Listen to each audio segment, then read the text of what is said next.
اول راه بودم آخرشو دیدم، آرزو رو سپردم دست امیدم، بکنم اشتباهی گورم کنده است، جنازه ها تو مسیر دست کون میدم.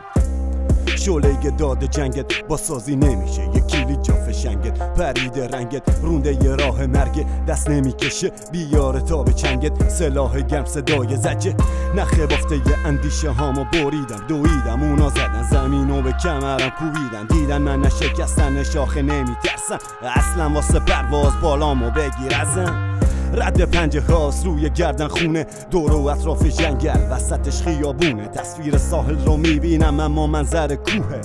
به شکل دریاست رفتارش بیابونه، سرماش میندازه لرز به تنت بیفتی تو خطر، من خودم کل شختر از یه آدم هفت خطم، پا پس نمیکشم نمیفهمه چی تو کلمه، به دست بگیرم قلمم خورد میکنه به کلمه، هرچی جون میکنه میبینه نمیشه، هرچی میکنه نمیرسه بریشه، نفهمه حرف نفهمه ضرب آهنگ، میزنه تبل طاقتش چنگ به صورتش به سوزونتش، شکنجه گاهت بلند میکشه نرسه قل میده کلام تو با سنگ سخت لحنش، چرا یه گله به سمت در سری که سیر باشه سر بلنده، به فکر هم دست نمیفهمم نگاهی که تو میبینی، میدوزم به همه سر پا تا نوک بینیت، دود کنده میده بوی تابوت، یعنی اینجاست آخر خط تو که دیدی،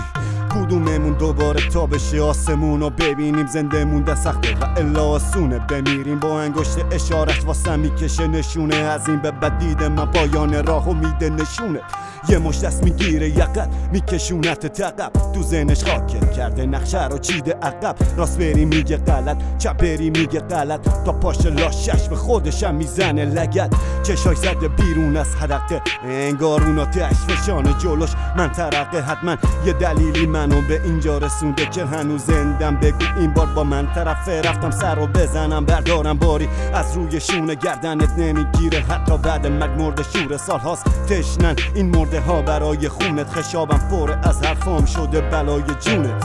هرچی جون میکنه میبینه نمیشه،